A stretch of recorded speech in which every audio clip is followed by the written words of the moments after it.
Hi Audrey, my name is Mackenzie. I enjoyed reviewing your synopsis on the 3 different videos we had to view for the week.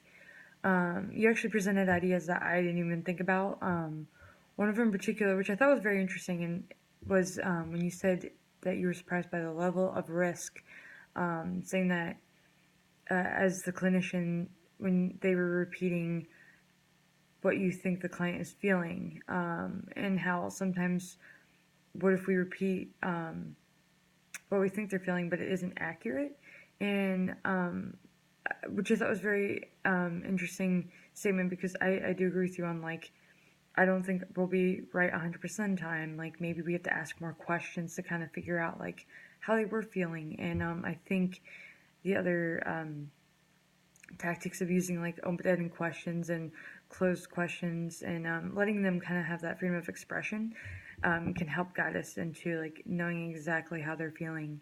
But no, really good question. I thought it was very interesting. And then your final question when you asked, was the homesick video, was the clinician over encouraging the client? And in our textbook of Grinnell and Young 2019, there's a list that's stated, and it says some traits and counseling skills clients say they appreciate in their counselor.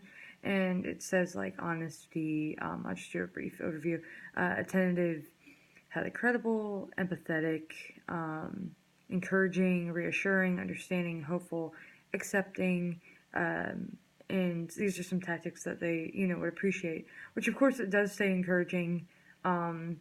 However, when you read further in the chapter, it says things to eliminate, and one of them was saying is obviously giving up being a cheerleader, like saying, that's great, I'm so proud of you.